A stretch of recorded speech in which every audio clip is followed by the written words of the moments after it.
Far out in the eastern Atlantic, a lush subtropical oasis rises from the depths of the open ocean. This is Madeira, a volcanic island formed some 20 million years ago. Madeira comes straight from the 4,000 meters depth. We are an island in the middle of the Atlantic. It's like a rock. So in few miles from the coast, we already go to 1,000 to a few thousand meters depth. It's super easy to study this offshore environment. This makes Madeira a hotspot to observe whales and dolphins. Madeira has 30 species that have been identified here. It's 1/3 of the number of whales and dolphin species across the world. And of those, say 11 are known to use these waters on a regular basis for their vital activities. These animals can swim a lot. There are no physical barriers between countries or islands. The marine mammals are known to spend a lot of their time in a vast region known as Macaronesia. Which is different archipelagos in the Northeast Atlantic. So Azores, Madeira, Canary Islands, and Cape Verde. We know these oceanic island seamounts work as oases in terms of productivity. But even remote archipelagos like Madeira aren't immune from plastic trash that's floating in the ocean. Marine plastics, it's a global problem. We find lots of stuff.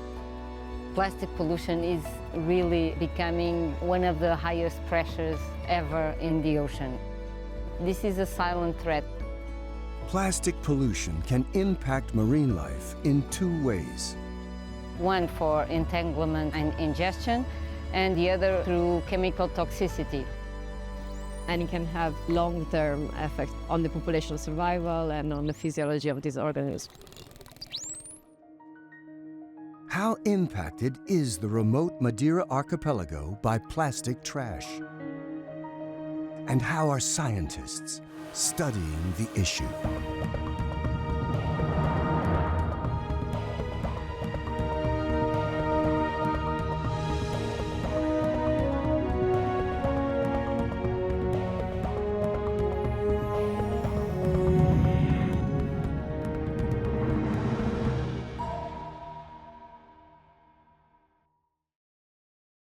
Major funding for this program was provided by the Batchelor Foundation, encouraging people to preserve and protect America's underwater resources.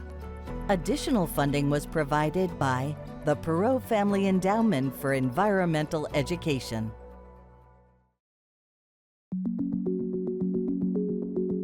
Madeira. Nicknamed the Pearl of the Atlantic, this Portuguese outpost is located closer to North Africa than mainland Portugal.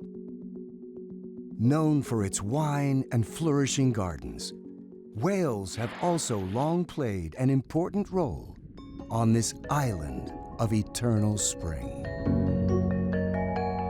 There was an important whaling period in Madeira. It operated during about 4 decades, between 1940 to 1981. When the last whale was killed, and it was targeted mainly to one species, the sperm whale. They are considered to be one of the species that we see all year round. They caught about 6,000 animals during that period. It stopped because whale products were not needed anymore. The whale hunters stopped the activity voluntarily.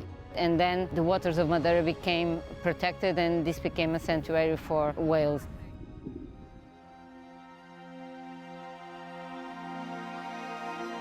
Today, tourists come to see the whales, and researchers study the animals along the island's southern coast.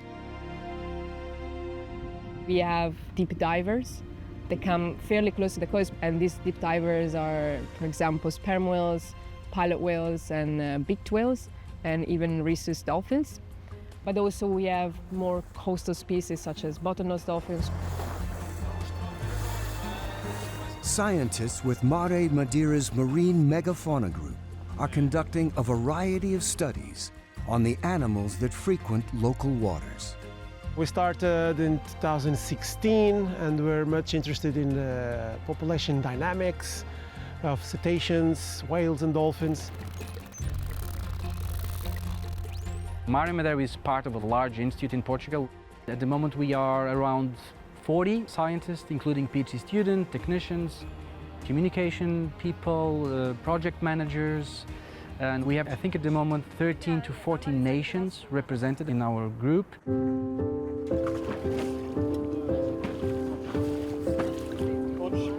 To understand the presence of plastics in the surrounding waters and the impacts they're having on whales and dolphins in the area, postdoctoral researcher Annalisa Zambolino conducted net trawls. One of the nets is mainly used for microplastic sampling is a manta trawl. So it's like a net that is able to filter the water and collect samples in the first 20 centimeters of the water column. And trawling these nets during 20 minutes more or less for about 1 mile. And so we have an idea of how much microplastic you can find in that area. Next, items are closely examined under a microscope.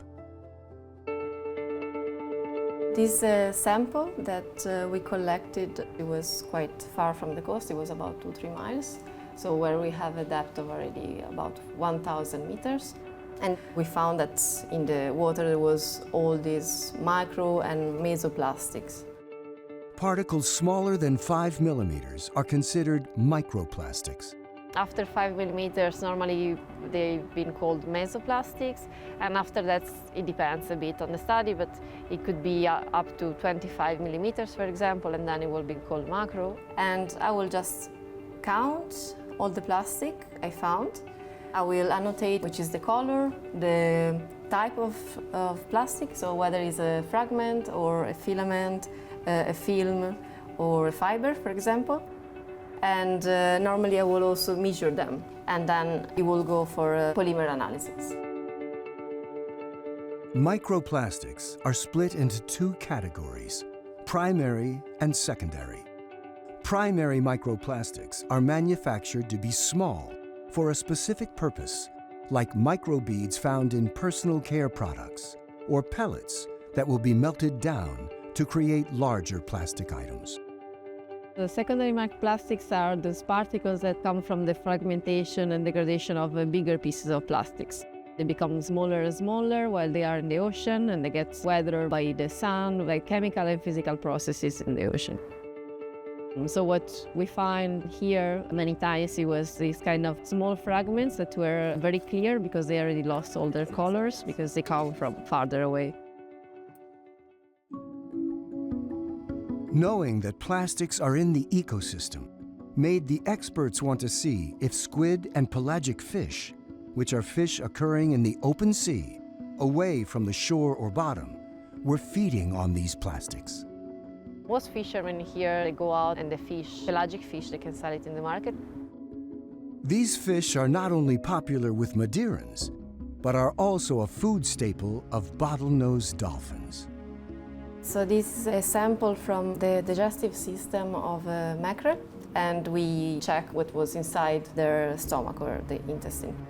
Mostly what we find is microfibers, synthetic fibers, and these are fibers that mostly come from the clothing, and they just end up in the ocean because of all the washing machine and the wastewater treatment plants are not able to filter all these fibers. These fibers, they are a bit everywhere. They are contaminating the air we breathe, they contaminate the water we drink. So I think it's more like a general problem. It's not specific only of marine organisms. Annalisa also analyzed the muscle tissue of the fish. The muscle I was keeping it to analyze for phthalates. That is a class of plastic additives that could be absorbed from the plastics they ate. So the idea was to study both like which plastics they ingest, but also like what is the effect they have in their body, so which are the chemicals that they absorb in the body after ingesting the plastics. Phthalates are a group of widely used chemicals that make plastics more flexible and durable. They're also found in cosmetics and personal care products. Phthalates interfere with the body's natural hormones, making them detrimental to human health. The chemicals have an adverse effect on multiple organ systems, as well as reproductive health and child development. They can have an effect in our body, but also in marine organisms as endocrine disruptors. One of the most common effects is to affect the fertility of the organism. So that's why it can have long-term effects on the population survival itself. In almost all the samples we analyzed, we found some concentrations of these phthalates and some microplastics inside the digestive systems. The concentrations were low. They were not like alarming concentrations, of course, but it was showing that there is like a chronic exposure of these organisms to both plastics, synthetic particles, and phthalates. When available, Annalisa also analyzed squid, the primary diet of deep divers like short-finned pilot whales. In squids, we found a bit less both of particles and concentration of phthalates. We think because of the different depth at which they feed. We think that the farther you are going from the coast and less pollution you should find. But at the end, it's not really what we found out, because the plastics is mainly transported here by ocean currents. And also there is an influence from the plastic that is run off from the island as well. We saw a difference in the amount of microfibers, for example, that were in the sea. Especially in the rainy season, you will see a lot more. And so we imagine that is because there is a runoff from the island itself. But beside that, we know also that the ocean currents brings up here a lot of microplastics. It comes mainly from the Canary current. Knowing plastics were present in the fish and squid that bottlenose dolphins and short-fin pilot whales feed on, Annalisa wanted to know if these top predators were impacted as well. They are the two main resident species here. We can find the most during all the year. The researchers conducted minimally invasive biopsies of the animals to collect a small sample of skin and blubber. Phthalates, like many other chemical compounds, they accumulate in the fat tissues, and so we knew that if we could find them, it will be in the blubber of the animals. And we found phthalates, some of them more than others. We analyzed 6 different types, especially 2 of them that we know that are the most dangerous, but are also the most ubiquitous. We found in almost all the samples. Most likely, this is an indicator that these chemical compounds are also present in other tissue of the animal. And bottlenose dolphin, there was one main prevalent type of phthalates that was in there. And pilot whales are more deep diving species, also had a different profile of contamination. We think it's a bit dependent on the prey they eat, but also the habitat where they live. From the samples we had, the bottlenose dolphin were more affected, and it will make sense because they stay in this area where there is more concentration of plastics and they stay closer to the coast.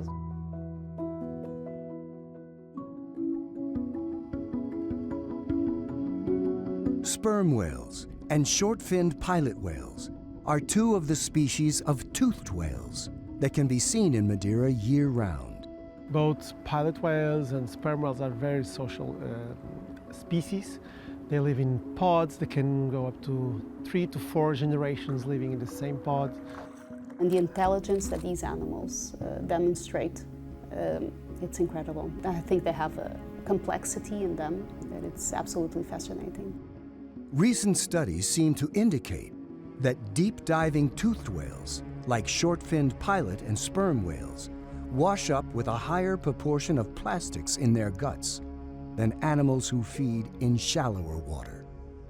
For deep divers, we see that they're usually found with shopping bags or film-like plastic within their digestive tracts, compared to shallower divers that instead tend to ingest more fragments of plastic. And of course, this ingestion of plastic in both cases lead to problems in either the diving behavior or the feeding behavior, and eventually to death of the species. It's a slow death, it's a horrible death. Deep-diving toothed whales rely on echolocation to hunt their prey in the dark, deep sea.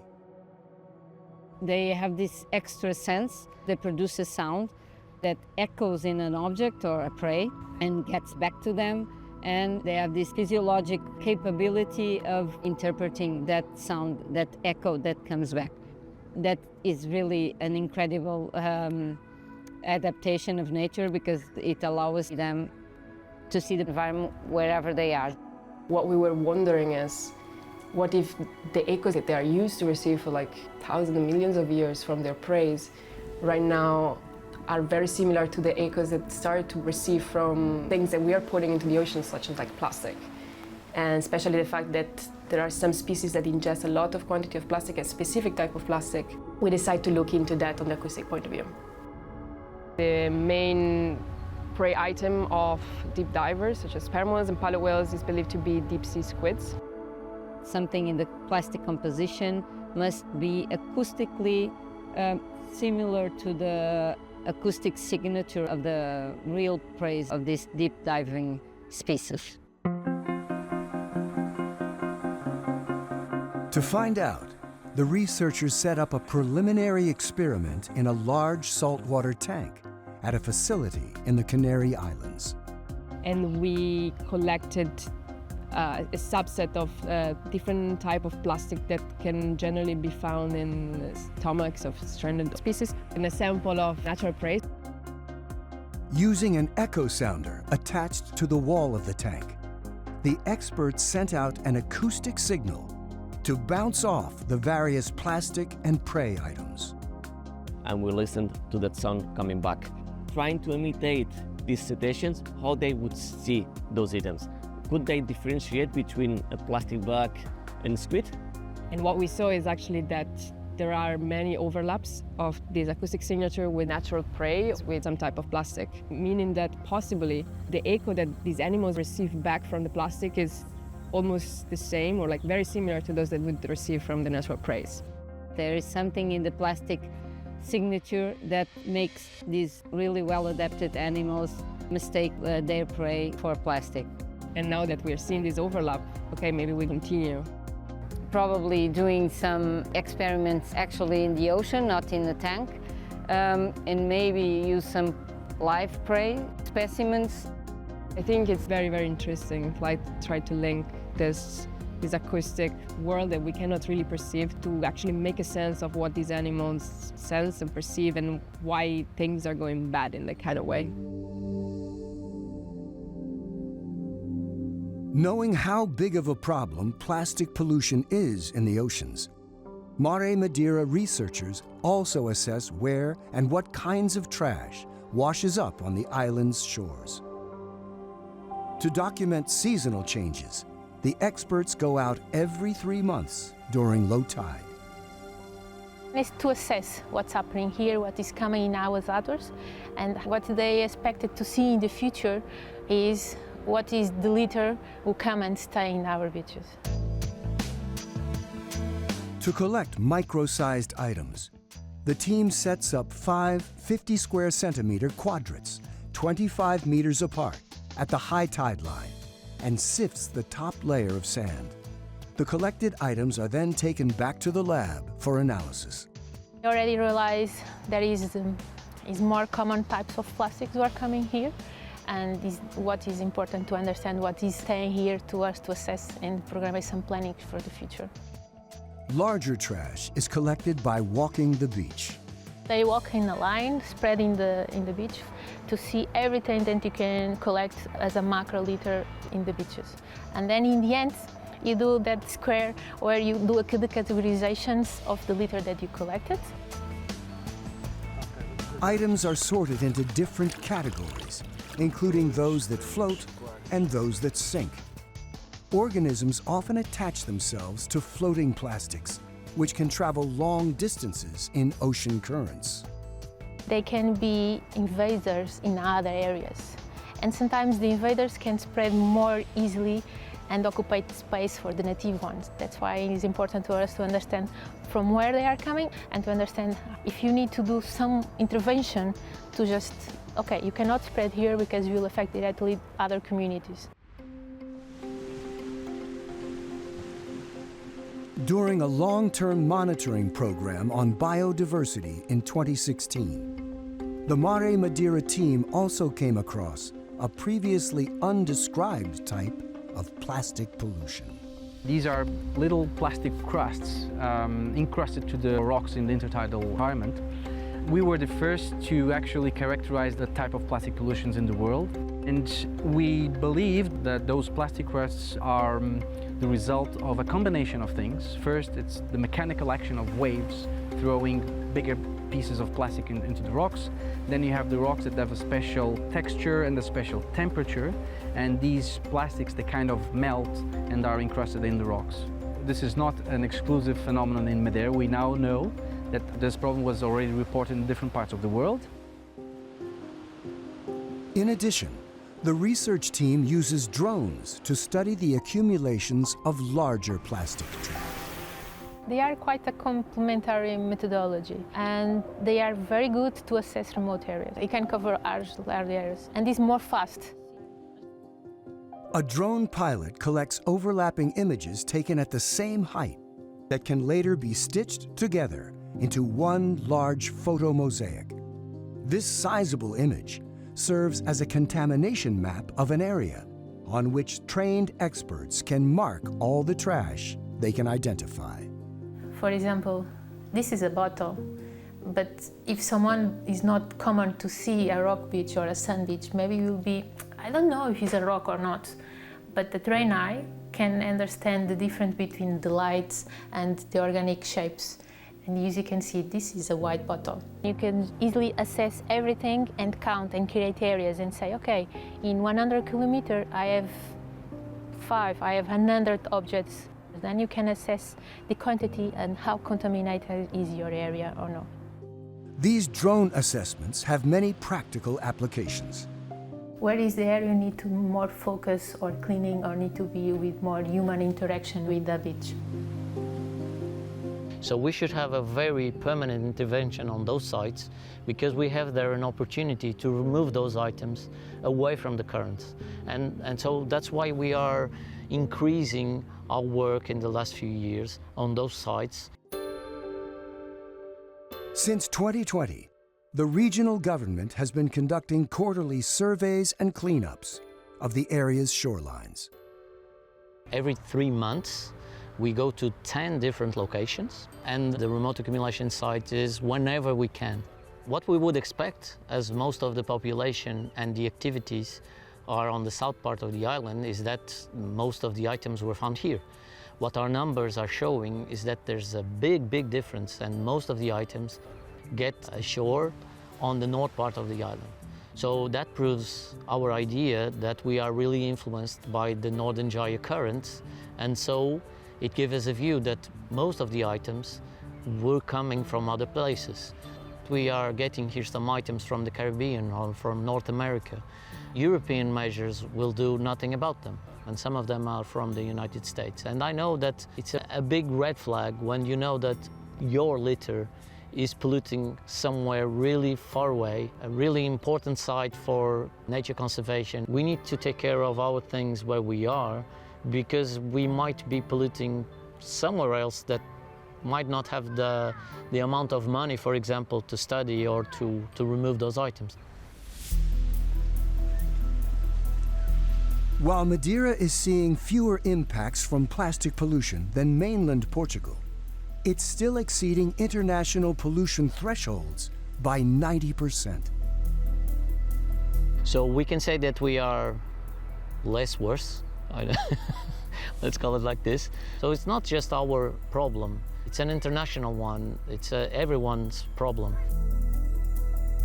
This is not natural, this is not the normal way as the environment should work.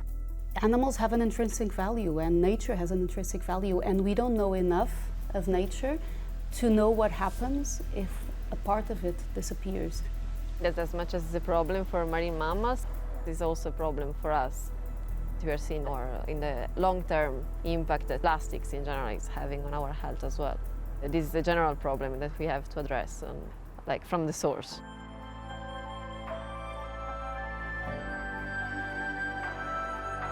Many challenges remain, but researchers continue to improve our understanding of the impacts plastic trash is having on our oceans and the whales and dolphins that call it home. So I think there were a lot that we did in the last 10 years, but I do believe that there is still a lot to do. Each time that we answer one question, we have 3 more questions. So I think it's a never-ending story. But I hope that in 10 years we have responded to a few more questions.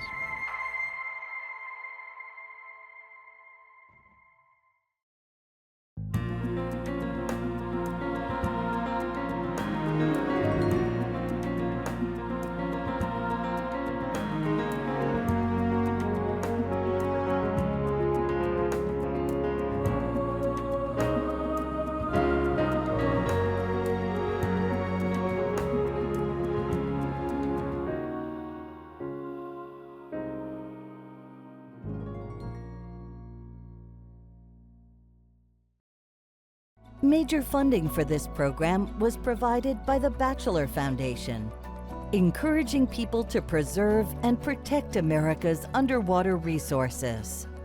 Additional funding was provided by the Perot Family Endowment for Environmental Education.